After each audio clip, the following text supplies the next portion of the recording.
Welcome, Guillermo. How are you? Good. Thanks for having me, Mark. Appreciate it. No, my pleasure. You've got a super impressive background, and I want to be able to at least touch on some of it. I know we just one of my pet peeves is people's names not being pronounced the way I think they're more interesting to be pronounced. Yeah. So just to start, can you present what your last name really is supposed to sound like? Well, it's German, and if you actually pronounce it with the two umlauts over the O, it's Zunlan. Okay, and but you've become accustomed to Americans calling you Sunline. okay, and as we said, I'm gonna go Guillermo. We're not doing Bill, so Guillermo is gonna be great. So welcome to the Leaders Who Care series. A shout out to Ethan Mayers for the intro and so on. And if you could briefly, sometimes I have to tell people, don't tell the whole story right now because then I have nothing else to say. But if you can briefly, family, where you're from, tell a little bit about you, and then we'll hit it. How's that sound? All right, sounds good. I mean, high level, obviously with a Spanish first name and a German last name. I was born in Argentina. Came to the United States when I was 6 years old, not speaking a word of English. That's why I went by Bill for a long time. But ended up growing up in the San Jose in the Bay Area, and went to school there. I'm a lawyer by training. From there, I went into the Marine Corps on active duty for 4 years, got out and co-founded an internet company in San Francisco. And basically that launched me on a 23 year career doing a variety of different technology startups. Yeah, no kidding. What about family and stuff here? Yeah, so my immediately family is all in the U.S. My dad passed away a couple years ago. My mom lives in Boulder. I have a sister in also in Boulder. But more importantly, I have 3 amazing kids. They're coming into birthday season, so they're 23, 21, and 17. Wow, close together. I got three boys. I know you told me this. I have 3 boys. You have Girl, boy, boy. Girl, boy. Okay, that's right. And yeah, my 2 younger ones are 17 months apart. The other one's a little bit older, and it's a lot of fun. It's a lot of fun. Yeah. Well, what's amazing is that you can tell that they come from the same genetic material, and yet they are 3 completely different human beings. That's great, though, isn't it? Yeah. No, it's amazing. Just think of the startups they could start together with that. Well, ironically, that's what my 21-year-old is doing now. He's in the process of starting a little e-commerce company, so I'm, occasionally helping him out with that.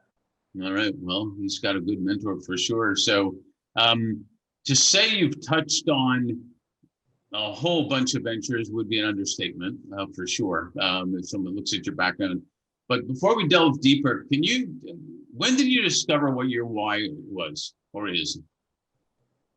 Yeah, it's funny that starting with why really kind of influenced me a few years ago, and even right now on my current website, I've got my why up there. But thinking about this question, I don't know when I actually came up with the actual why, but I think it's an evolving thing for everybody. My initial thought, I remember back when I was 11 years old, thinking that someday I was going to be the mission commander for the first Martian colony. So that was a very specific recurring dream for an 11-year-old to have. Mm-hmm. But over time, that's morphed a little bit, and now it's kind of gotten a little bit more general. Basically, my why, as I stated, is to help humanity thrive by exploring and settling extreme environments. And for me, I've also expanded it to be space, oceans, and Earth. Yeah, I found that incredibly fascinating. And but before I even go there further, you mentioned briefly education-wise, economics and a JD education, and then Marine Corps judge advocate, which is interesting in its own right. to a whole diverse array of entrepreneurships, from speech, communications, teaching, ocean space, you name it. I mean, there's a lot there, you got to admit it.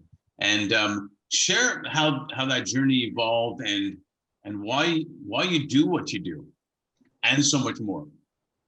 Well, I think the entrepreneurial part, the 20+ year career doing a variety of different startups, both for-profit and nonprofit, I think that really evolved from my, what I really enjoy about it is the creative aspect of it, right? Finding a problem in the world, or finding some sort of gap that needs to be filled, starting with a blank slate and coming up with an idea, bringing together people, bringing together the resources, and kind of growing into something that becomes real. I think for me, that's the common thread through, one of the two common threads, I think, through all of the different ventures that I did, is that I was very fascinated and passionate about the creative aspect of it, which, by the way, has its limitations in that I'm not the best person to actually run and grow the businesses or the organizations or the problems. I'm good at bringing it all together and kind of creating everything and getting the ball moving. But then I have to be able to hand it off to somebody else who's much better at taking everything through the next stage. So for example, I think I've got, at last count, I think it was 8 for-profit companies and 3 nonprofits. And today, 3 of the for-profits and 1 of the nonprofits is still around, being run by other people who've taken over. So that requires a certain amount of comfort with letting go. And, Yeah. kind of, it's almost like creating a baby and then turning it over to somebody else for them to raise it. That's what I always say. I said, it's giving the baby to the babysitter for the first time is not an easy thing to do for a founder. Correct. Exactly. So, did you, because there's kind of related, like oceans, ocean, space, land. There's some that are related, but there's some, you could make them all related to some degree to different entrepreneurships you went into. But did they just happen because you met somebody, or like speech, let's say speech recognition, you met somebody, a personal experience? How did they happen? Yeah, I mean, if you want to go into details on that, right? So the first startup, I was actually on active duty in the Marine Corps, and my old roommate, who was also one of my best friends in college, is a technologist. He's a brilliant technology visionary. In fact, he's currently co-founder and chairman of his own venture-backed startup up in San Francisco. But he had an idea to start a company, an internet company. This was back in 96, 97. And he wanted me to come along and do it with him. So I ended up leaving the Marine Corps active duty in 99, and we moved up to San Francisco to be with him to start this company. Focusing it on speech recognition was really his idea, and it was a timely one. So that kind of got me going on the startup side. Mm-hmm. After we sold that company is when I realized I enjoyed what I was just saying earlier. I enjoyed the creative aspect of starting that company. Mm-hmm. I wasn't necessarily passionate about the speech recognition part. That was his passion. So I just figured whatever startups I do next, startups I do next, had to be in areas that I was passionate about.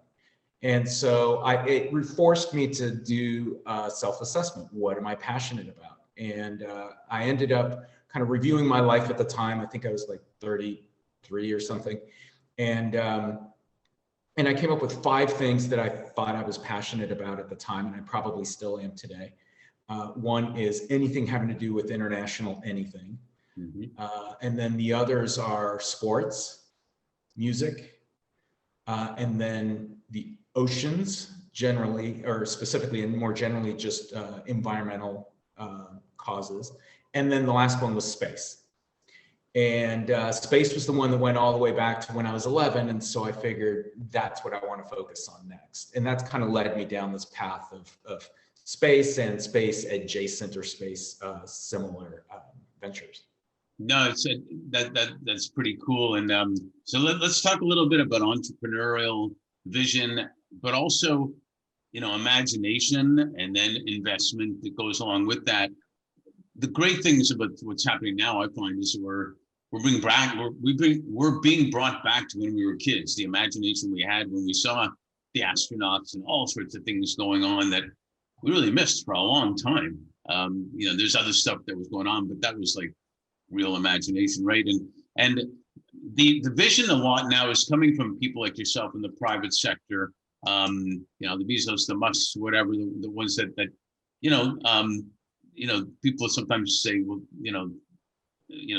is the private sector the right one to do all that?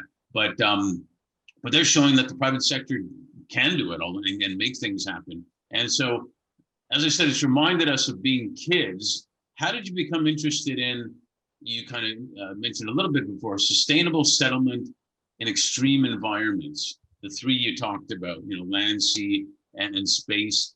And then from that, you talked about, as a kid, thinking about Mars, but you decided to pick Venus instead with your current vision. Talk about that. Oh boy. So you wrapped a lot of questions all in one, but let's start with this, sustainable environment in the extreme places. Yeah, well, let's start with the sustainable part. I think because that was a late addition, probably over the last 5 or plus years, and it really came about mostly because I realized that I'd been thinking a lot about off-world settlements and bringing humanity off planet. And in the meantime, there are a lot of issues here on Earth that we're trying to fix. And the word sustainability started taking on increased sense of urgency just in the general discussions, not even having to do with off-world settlement. And I realized that a lot of the thoughts that go into what it would take to take humanity off planet necessarily also include sustainability, because these off-world settlements have to be self-sustaining. You're not going to be able to rely on anything coming from Earth, at least not in the long term. And so I started realizing that a lot of the folks, the people, the friends, the colleagues that I was talking with about off-world settlement, they were working on solutions for space that had a dual use here on Earth. And so it was easy to translate a lot of their work to solutions for problems here on Earth. And so it was easy to kind of add that sustainability part to what I was doing. But all the other stuff, for me, it was mostly realizing that humans were going to have to go places that the human body is not designed to be or to go. And that's in space, but we also have environments like that here on Earth, whether it's underwater, whether it's high altitudes, whether it's deserts, whether it's deserts. I just said that. So there's a lot of places here on Earth that that are very difficult for human beings, and for that you have to also set up sustainable settlements. So it kind of all wrapped in together, but it all kind of started with this idea of how do you take humanity off planet for the long term. So are you going to build an Atlantis underwater? I thought about that. Someone asked me a couple years ago. So you asked me a little bit about Venus, and right. We'll get to that, and I'll talk a little bit about my thoughts on putting humans in the Venusian atmosphere. But somebody asked me a couple years ago, where do you want to be 5 years from now? Where do you want to be 10 years from now? And my answer at the time, and maybe today, is 5 years from now, I'd love to be living in an underwater city working on a project that's taking humans to Venus. That is awesome. So you got them both at the same time. Yeah. So then the question everybody's going to ask is, why Venus versus Mars, Jupiter, or whatever? Yeah, I think one of the issues that I always had with off-world settlements, and I think most people have, is there's a lot of obstacles to overcome when you're taking humans off planet. We're designed to be here on Earth. We're not designed to go off planet. And so whether you're thinking about permanent off-world settlements in orbit or on the moon or on Mars or wherever, you've got to deal with a lot of issues related to the human body, whether that's breathable atmosphere or food or water or radiation or whatever it is. And one of the things that always bothered me with all of these is that on a long term, we had technological solutions for just about everything. The only thing that we could not figure out how to solve is gravity or lack of gravity. And that's something that we don't yet have a solution for, at least a good technological solution for, in part because scientists still don't understand how it actually works. And so I started looking around keeping in mind, I'm not an engineer, I'm not a scientist, right? I started looking around trying to figure out, is there anywhere in the solar system where we can have 1G of gravity? Because most people don't know this. Up in the space station, you see them all floating around. They're basically in microgravity. On the moon, it's 1/6 gravity here on Earth, and on Mars, it's 38% of Earth's gravity. So scientists still aren't sure what effect that will have on the human body over time. And when I say over time, I mean over several generations, right? And so I started looking around the solar system. Are there places where scientists feel that we could have 1G of gravity?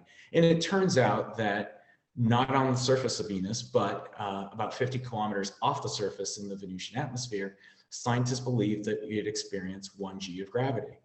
And it just happens that at that spot in the atmosphere, it's also right about the right temperature for the human body. It's a little on the hot side, but it's bearable. Also, there's enough atmosphere left above you in the atmosphere that you get protection from the radiation of the sun, even though you're closer to the sun and you don't have a magnetic field like the Earth has.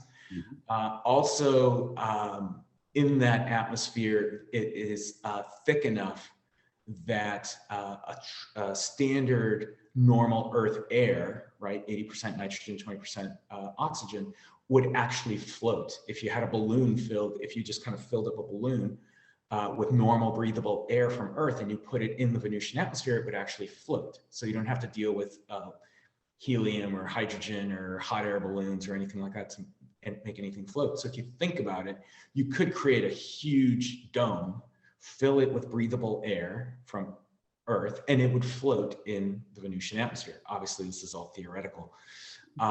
But that all of a sudden presents an interesting potential solution to potentially have a floating city in the Venusian atmosphere. You still have to deal with the fact, it's not going to be perfect, obviously. You still have to deal with the fact that the atmosphere is not breathable. It's mostly CO2. But we have technology that can convert that into breathable air. And you have to deal with the fact that the Venusian atmosphere is made up of acidic clouds, sulfuric acid. But we also have technology that can deal with that.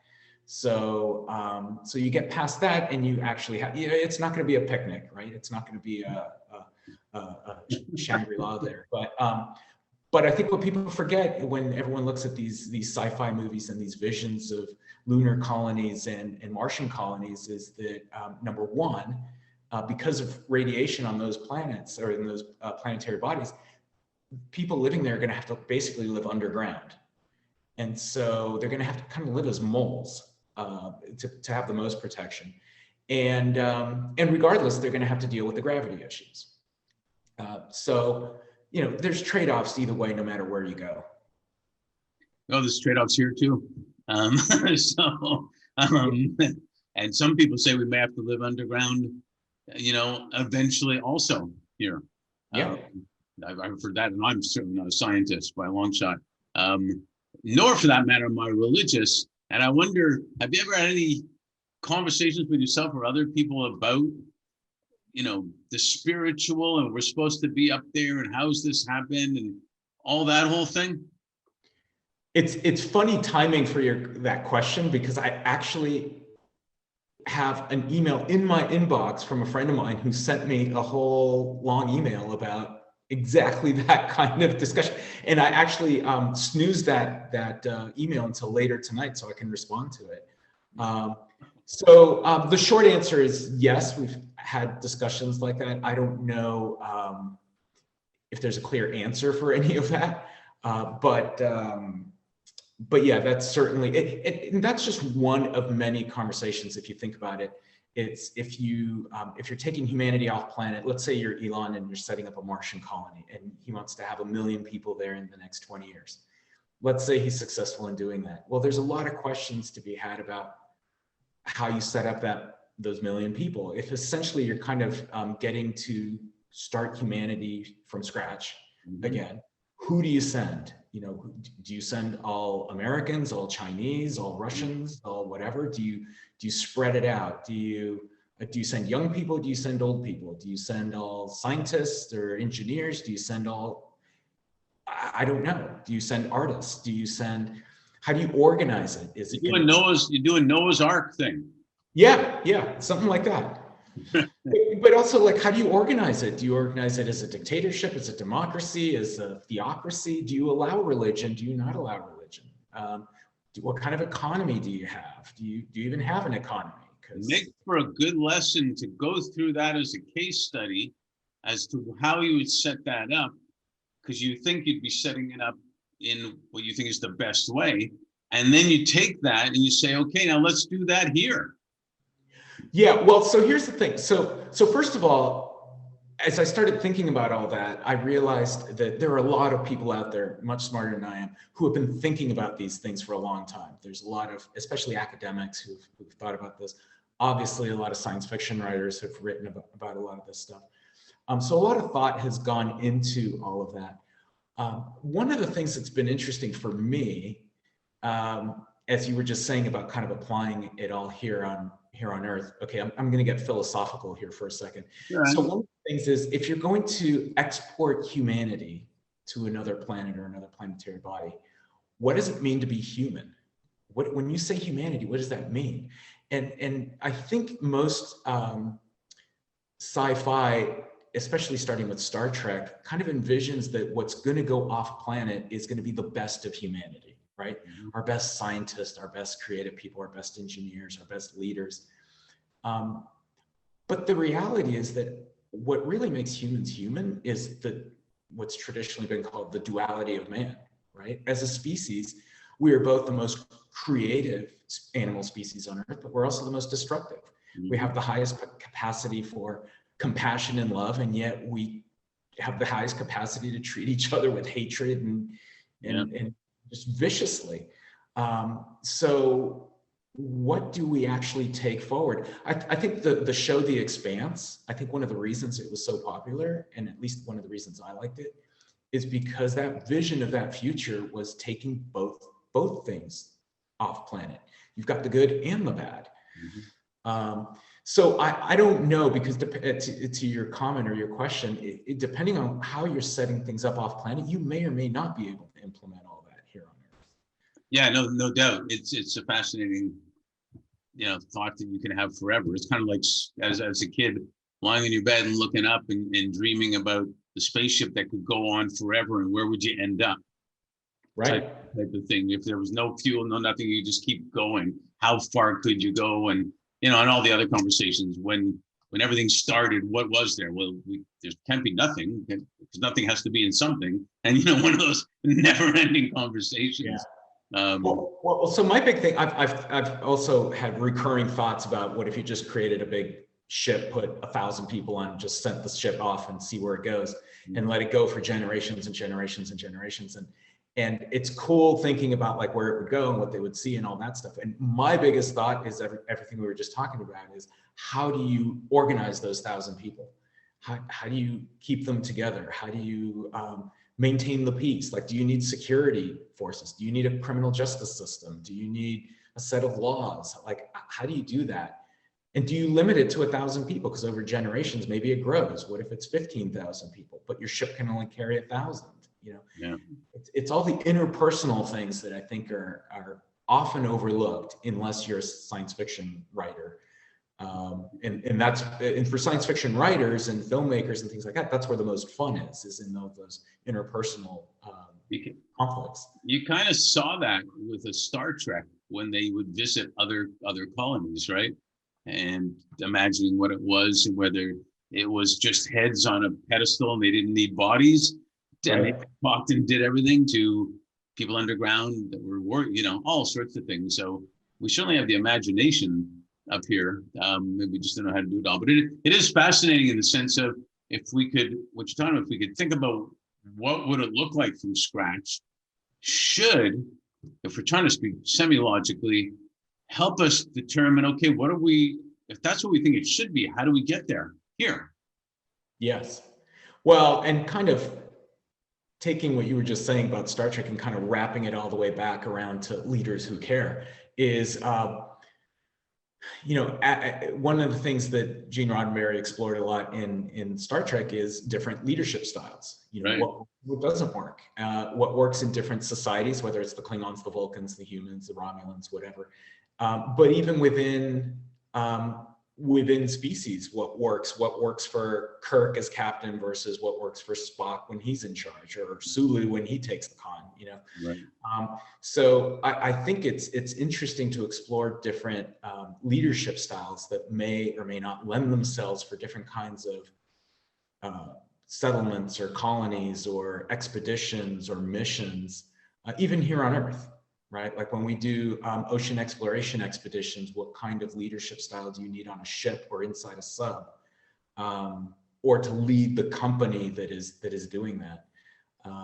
And so, one of the leaderships, there people lead by different styles, whether it's through fear or through ego or whatever. And then there's the leadership style that leads via empathy, which is, I guess, the leaders who care, right? So Yeah. Shameless plug. I wrapped it all back in for you.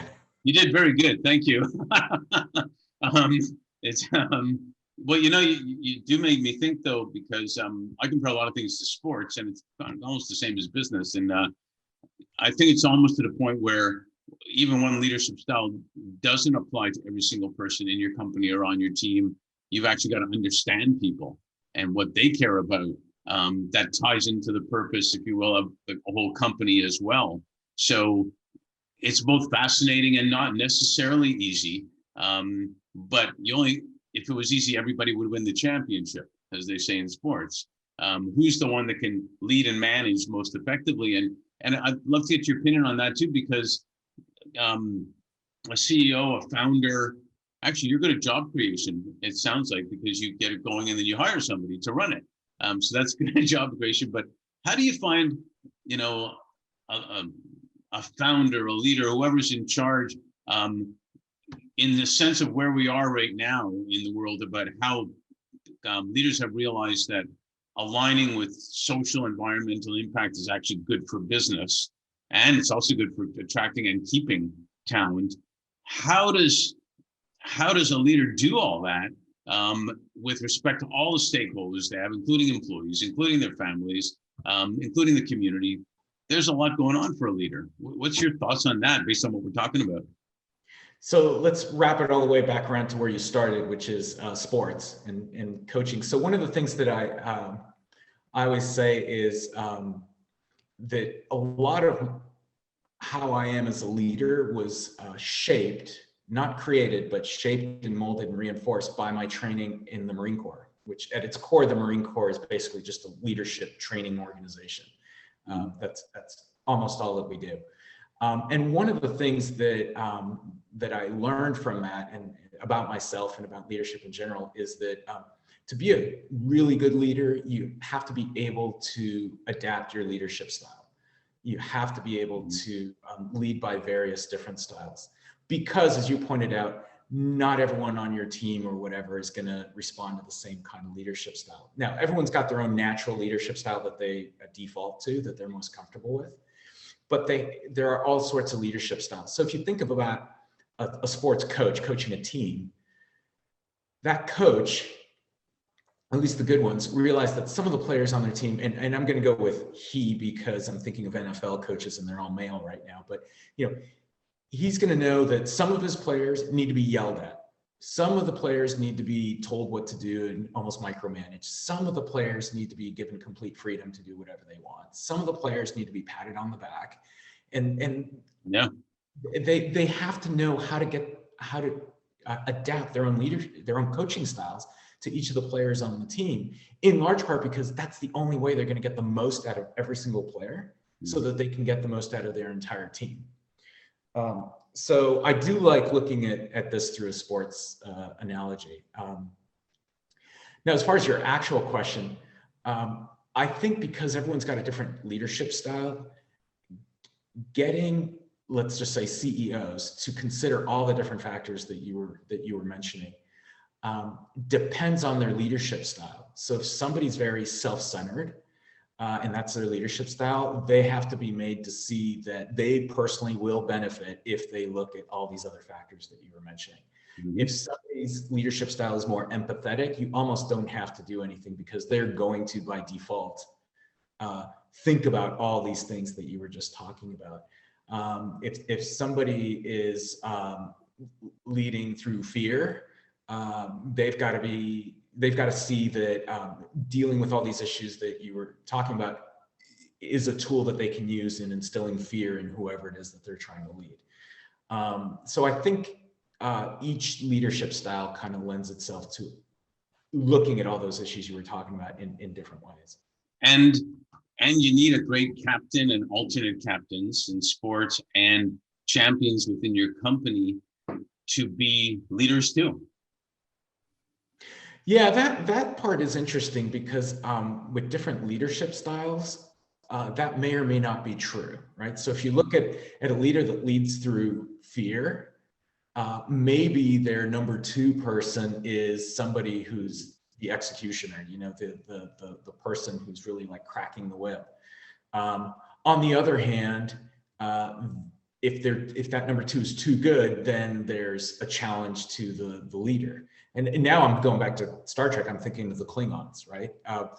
So that may or may not be true. I think for a leader who leads through empathy, that is totally true. Not only are you fostering a strong number two, you're fostering every single person in your team as a leader. And it's not just within your team, you're also fostering leadership within the external team, whether it's your board, whether it's your shareholders, whether it's your customers, your partners. You're trying as hard as you can to empower everybody else.